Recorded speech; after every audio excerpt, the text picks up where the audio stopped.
It is really fascinating. I understand that that's it would very take a long easy. time. That's a very easy one. I chose the term from Charles Dickens, Great Expectations. We all, as individuals, have the right to have great expectations of ourselves. That is potential. So the first door is speaking about what is my potential. The second door is talking about how we fulfill that potential. And one of the ways that we fulfill that potential is through the use of our senses.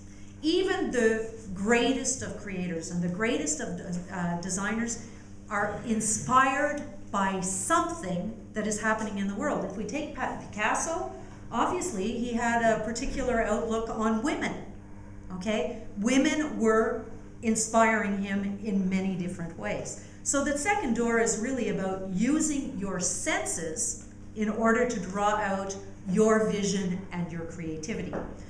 The third thing is really how an organization can support its people through what I call treasure hunting and creative transformation. I believe that each one of you in this room and each artist that we've cast is a unique pearl. When you see real pearls, not the fake pearls, there are small imperfections. Some of them are more pink, some of them are more gray, some of them are more silver, some of them are more white, some of them are rough on the side, but they're all unique. The idea being that every person that we're looking at is unique, and it's up to us to find what is unique, because sometimes they don't tell us. Sometimes they don't even know. Sometimes they don't know. So that's treasure hunting, part of it. And the creative transformation is not just about talking about the individual's skills or practices. It's about finding out what resides deep inside the individual, that creative component. In other words, how that individual can take your company further. And that's the challenge, is scratching deep enough to find what is unique in that individual and how that one individual is going to contribute to the company. So that whole treasure hunting and creative transformation is a very, very important door. The nurturing environment, I think, speaks very much for itself. I remember having visited Hallmark cards. This is not Cirque, Hallmark cards many years ago, and realizing that although the people were living in cubicles, you know what cubicles are, little square offices, when I walked into each of their square boxes, and there were hundreds and hundreds of them, each had the imprint of the individual who was working in that box.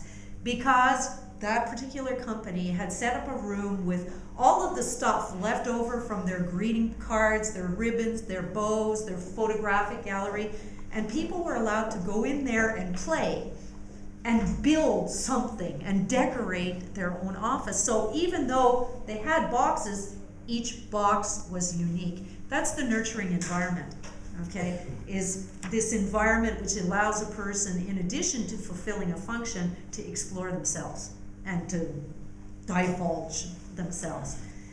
The fifth door is the big one. I think that our world offers us the inspiration that we need. I think that challenges like budgets and limited resources, I think that what is happening in the world around us, the financial crisis, 9/11, the killing of a little child by another little child, this is the story of Alegria. These are all things that spark our reaction, okay? Spark creative reflection. And of course, our consumers' expectations. And I think the good avant-garde company is the one that listens with the biggest ears, a little bit like an elephant, okay? They hear everything, okay?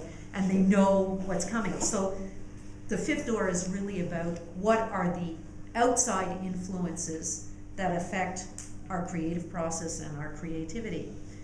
Risk-taking, I love. I think that it's something that Cirque does well and generally manages well. In order to get ahead in our world, we have to take a certain number of risks. And I'm not talking necessarily about physical risk. I'm talking about taking a risk on a new director. You know, bringing in Daniele Finze to do Corteo in whatever year we started it, 2002 or 2003. This was a risk. Working with François Girard, who is a film director, was a risk. You have to be prepared to take human risks, you have to be prepared to take creative risks, you have to be able to take physical risks. It has to become part of your culture. A culture of risk-taking which is supported from the bottom of the company all the way to the top, and not just at the highest level. And finally, the whole thing called keeping it fresh. And this is really about the highest level of management in the company. What does the president of your company or the senior managing director of your company do to keep the troops motivated? Okay, does he lead by example, or does he sit in an office? Guy always used to amaze me. He would come onto our touring shows. Now we have many touring shows. And he would come into the company kitchen and he would sit down around the table with anybody. Okay, it wasn't just with the managers. There would be a few technicians, a few artists, a few company managers, and they would eat together. And people would say to Guy, you know, I'm not totally satisfied with, for example, the sound in the big top. I think maybe we could use a new sound system. Saltimbanco is X number of years old. And then Guy would always turn to whoever the senior manager was, and in many cases it was me, and he'd say, I want you to look into it tomorrow. But it wasn't just that he passed it on to me. A week later he would call and say, have you fixed it yet? Okay, making sure that there was a two-way communication going back and forth.